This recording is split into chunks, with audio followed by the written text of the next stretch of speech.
Bonjour, alors cette petite vidéo pour les énergies de la semaine du 23 novembre 2020. Bienvenue sur cette chaîne. On va attaquer tout de suite les horoscopes de la semaine. On va essayer d'être bref. On va essayer de ne pas faire une vidéo de 30 minutes encore cette fois-ci parce que j'aime pas faire des longues vidéos, c'est pénible. Alors, on va faire les signes, signe par signe. Après, on ira voir dans les oracles ce qui se passe. Ce que ça nous dit pour cette semaine, entre l'oracle des sortilèges, la sagesse de l'oracle et puis l'oracle de Béline, comme d'habitude, on prendra mon chouchou pour la fin. Alors, on y va, c'est parti. Cette semaine pour les béliers. Alors, les béliers, c'est le moment d'être repéré ou de montrer vos compétences à votre hiérarchie au travail. Vénus fait une incursion dans votre maison, dans la maison 7. C'est le secteur relations. Votre union est heureuse, riche en émotions. Vénus adoucit de possibles tensions dans votre couple depuis la rentrée. Les taureaux. Alors les taureaux, jusqu'au 14 décembre, vous êtes sur la piste d'un contrat ou d'une création qui vous remet en selle. Vénus fait son entrée aussi dans votre secteur relationnel, la maison 7. Ça renforcera et ça renforce votre amour. Cela vous pousse à décider de vous engager, aussi bien dans vos relations que dans vos passions. Célibataire, Cupidon vient début décembre vous gâter. Donc les taureaux début décembre, pour les célibataires, ça va aller beaucoup mieux. Les gémeaux au travail, sachez anticiper. Préparez-vous au changement. Vous avez l'opportunité de démarrer une nouvelle activité pour beaucoup d'entre vous. Vénus vous a gâté et il repassera en décembre dans votre maison 7 aussi, dans le secteur relationnel.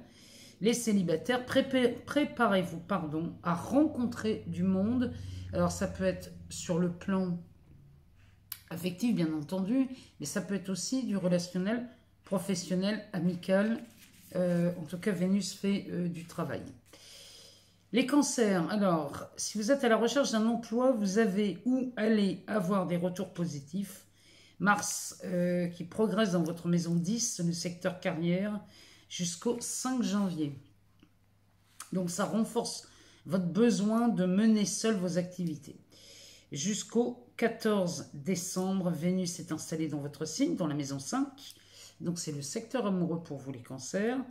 Vous faites de nouvelles rencontres. Célibataire, vous séduisez sans faire exprès. Vous êtes d'un naturel séducteur. Les lions, depuis le 20 novembre, Saturne vous assure une bonne progression.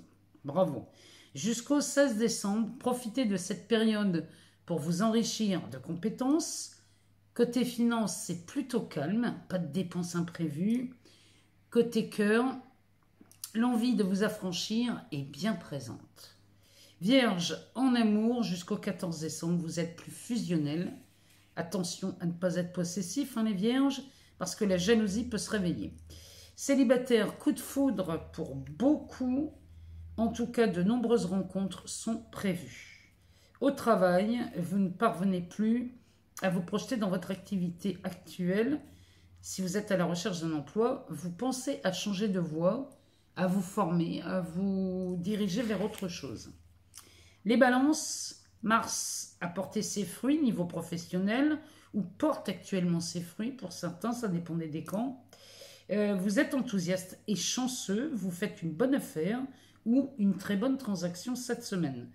Saisissez les opportunités. En amour, vous dépassez votre timidité. Les célibataires, vous faites preuve de courage pour oser aborder l'être aimé. Faites-le, osez. Les scorpions, alors avec la présence de Mars dans votre maison 6, vous êtes très investi dans votre profession. Vénus vient vous défier et vous booster avec une proposition professionnelle. Si vous êtes à la recherche d'un emploi, Vénus vous soutient jusqu'au 19 décembre. C'est pas mal. Vénus vous met en lumière. Donc les scorpions, allez-y.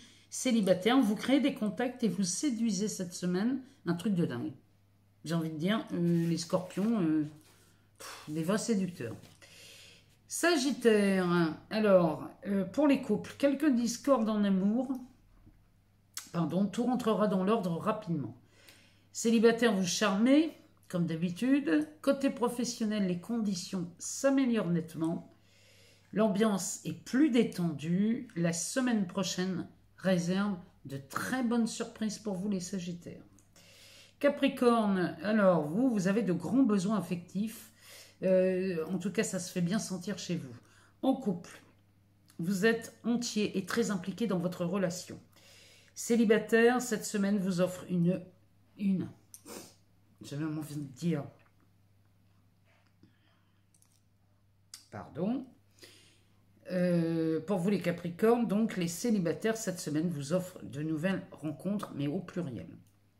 Si vous désirez vous engager, là vous allez mettre la gomme les Capricornes, vous allez vraiment montrer de quoi vous êtes capable. Côté professionnel, on a Mercure en force dans la maison 11, donc c'est un allié précieux qui se montre à vous, mais uniquement pour votre bonheur. Les Verseaux, vous êtes plus investis que jamais côté professionnel. Mars a sur vous une excellente influence, détermination, vitalité, vous avez la pêche. Mercure, dans le secteur carrière, maison 10, vous offre un esprit vif, le but étant de s'améliorer. Amour, cette semaine sera plutôt calme. Bon, on ne peut pas tout avoir. Des fois, c'est pas mal non plus d'être au calme. On termine par les poissons. Les poissons, alors en amour, c'est l'extase. Vous exprimez vos sentiments et vous attendez l'appareil de votre partenaire. Donc, vous êtes vraiment... Là, vous êtes en demande aussi. Pour les célibataires, vous avez très envie de rencontrer et vous mettez toutes les chances et toute l'énergie à votre service. Côté professionnel, vous bénéficiez de soutien qui vous avantage. Et là, franchement, les poissons, vous êtes aidés professionnellement cette semaine. Un truc de dingue. Alors, on va aller voir dans les cartes ce que ça nous dit. On va d'abord commencer par l'oracle des sortilèges. On va aller demander à cet oracle une carte pour avoir une petite idée de la semaine. Une ou deux. Quand je dis une, on n'est pas avare. Hein. Alors, on y va. Alors, c'est les pochons qui sont un peu difficiles à ouvrir. Alors, c'est parti. On va aller voir dans l'oracle des sortilèges ce que ça nous dit pour cette semaine. Moi, j'en profite pour vous remercier pour tous vos abonnements, vos likes, vos partages. Moi, j'adore, vous me faites super plaisir à chaque fois. Et puis, j'aime beaucoup vous lire. Donc, moi, j'adore quand je vois vos commentaires, je vous lis, moi, je suis super heureuse. Donc, merci à tous pour tout ça. Alors, on a sorti, l'oracle des sortilèges nous parle de la grâce et du romantisme. Rien que ça. Donc là, cette semaine, là, on est gâtés. La grâce, elle nous dit, grâce, bénédiction, venez à moi pour me libérer. Donc là, il y a vraiment à l'œuvre cette semaine. Ici, on va avoir des libérations de blocages, surtout sur le plan affectif là, cette semaine. Ça risque de très très bien se passer. Et en plus derrière, on a la carte du romantisme. Alors, le romantisme est un pouvoir sacré. Laissez-le venir à moi maintenant. Ce pouvoir sacré, laissez-le venir à moi. J'ai même envie de vous dire, il est déjà en vous ce pouvoir. Vous l'avez, il fait partie de vous. Donc, laissez-le sortir, s'exprimer. Laissez votre romantisme se mettre à l'œuvre. Parce que quand il se met à l'œuvre, vous êtes vraiment... Et je pense aux scorpions quand je dis ça, parce que vous êtes... Bon, il n'y a pas que les scorpions, hein. Il y a d'autres signes aussi cette semaine hein, qui séduisent. Hein. Mais il y en a des plus romantiques que d'autres. En tout cas, profitez-en. Laissez son romantisme sortir. Alors, on va aller voir dans la sagesse de l'oracle, ce que ça nous dit pour cette semaine. Eh bien, on en a 3, c'est parfait. Oh, c'est beau ça. Alors ça, c'est magnifique. On a la carte de l'orphelin. Coupé du bois et âme sœur. Alors, âme sœur, elle est magnifique cette carte. La carte de l'âme sœur, elle est splendide. Moi, je l'adore. Alors, que nous disent ces cartes? On a l'orphelin. Coupé du bois. Coupé du bois, c'est très spirituel hein, comme carte. Ça paraît pas, mais... c'est très spirituel. Alors, orphelin, ça veut dire qu'ici, en ce moment, il y en a sûrement beaucoup d'entre vous qui se sentent seuls cette semaine. Et il est temps de vous reconnecter à votre enfant intérieur. C'est vraiment ce que ça nous dit. Cette carte de l'orphelin nous parle de ça. Elle nous parle de cet enfant intérieur qui est en vous, qui se sent très seul, qui ne fait que ça de vous appeler, qui attire votre attention du mieux qu'il peut, mais c'est comme si on ne voulait pas l'entendre. Donc là, la carte de l'orphelin vous rappelle que vous avez toujours la faculté, la possibilité de rentrer en contact avec votre enfant intérieur. Il suffit juste d'écouter votre ressenti. Une fois que c'est fait, une fois que vous écoutez votre ressenti, vous êtes déjà à l'écoute de cet enfant intérieur. Donc, c'est important de le rappeler. Derrière, on a la carte de couper du bois. Donc ça, c'est... faites le travail que vous faites dans la vie, que ce soit professionnel. Ça peut être aussi une maman au foyer qui s'occupe de ses enfants, qui est un véritable travail aussi. N'importe quoi, tout ce que vous faites dans votre vie, dans votre activité quotidienne. Couper du bois, ça veut dire faites-le. Faites du mieux que vous pouvez et restez calme et tranquille. Cette carte, c'est vraiment l'invitation, c'est faites ce que vous avez envie de faire, ce que vous savez faire le mieux et restez à l'intérieur très tranquille. Parce que là, ça me parle qu'il y a des surprises qui arrivent cette semaine. Ça. Cette carte-là nous parle de ça. Ne vous occupez pas du reste. Faites ce que vous avez à faire. Et vous allez voir que la vie vous réserve des surprises. Et pas n'importe quoi, s'il vous plaît. Ici, on a la carte de l'âme sœur. Donc, l'âme sœur, ici, vous êtes vraiment, cette semaine, on a la carte du romantisme, de la grâce. Il y a beaucoup de rencontres qui se font, là, cette semaine. Moi, j'attends toujours de vous lire, hein, parce que j'aime bien voir vos ressentis, j'aime bien voir... savoir si ce tirage vous parle. Alors, ici, on en a beaucoup trop. On en a deux qui sont partis sur le côté, on va les prendre. 3. Alors, ici, c'est encore un beau tirage que nous donne le Béline. On a en premier la carte de la clé. Alors, la carte de la clé, accompagnée de la renommée et du départ. Alors, ici, la clé nous parle d'une solution. Là, il y a une solution qui vous est offerte cette semaine. La renommée, ça veut dire que celle-là, vous la connaissiez depuis le départ. Vous connaissiez la réponse à une question, la solution à quelque chose. Vous l'aviez depuis le départ, depuis le premier instant où il y a eu un questionnement ou un problème. Ici, le départ nous dit que vous suivez cet élan du cœur. Le départ veut dire que vous suivez votre première intuition et que la problématique qu'on rencontrait depuis... ça me fait penser à des signes qui, en couple, depuis la rentrée, ça ne se passait pas très bien. Ici, vous réécoutez cette première intuition qui vous était venue à l'époque.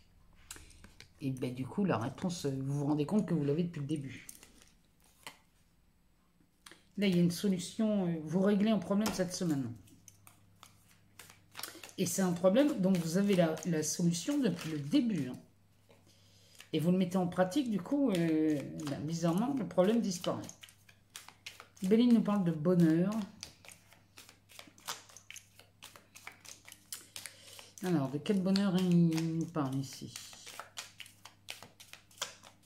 On va aller faire une coupe. On parle de retraite et d'entreprise. Ça, c'est le bonheur du repos dans le travail. Alors, ça peut paraître bizarre, mais vous allez comprendre. Là, c'est le bonheur avec la retraite. Ça nous parle d'un week-end de repos, de prise de recul. Hein. Ici, on a la carte de l'entreprise. Ça veut dire que le bonheur vient toujours dans ce calme, pour entreprendre. Alors, ça peut être des entreprises, ça peut être création d'entreprises, ça peut être dans le travail, ça peut être un problème, ici, je pense à un licenciement, à une période de chômage. que finalement on va prendre pour... on va en profiter pour se reposer. Après tout, ça sert à ça aussi, hein, les périodes de chômage.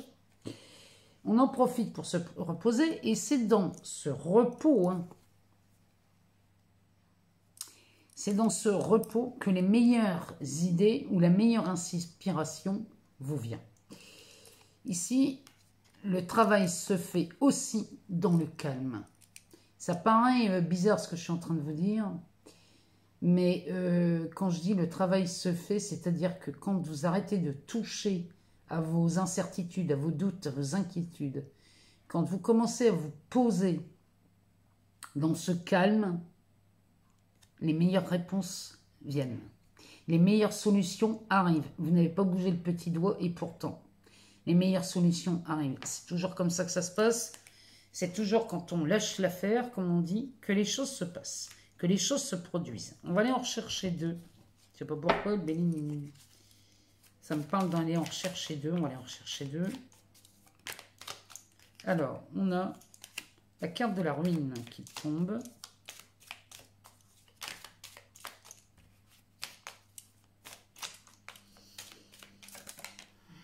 Alors, on en a trois, donc on va les prendre.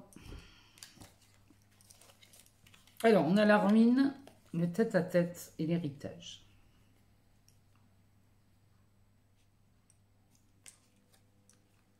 Ici, on assiste à quelque chose qui s'effondre. C'est pas étonnant, quand on a des solutions qui arrivent, des solutions à des problèmes qui arrivent, le problème s'effondre.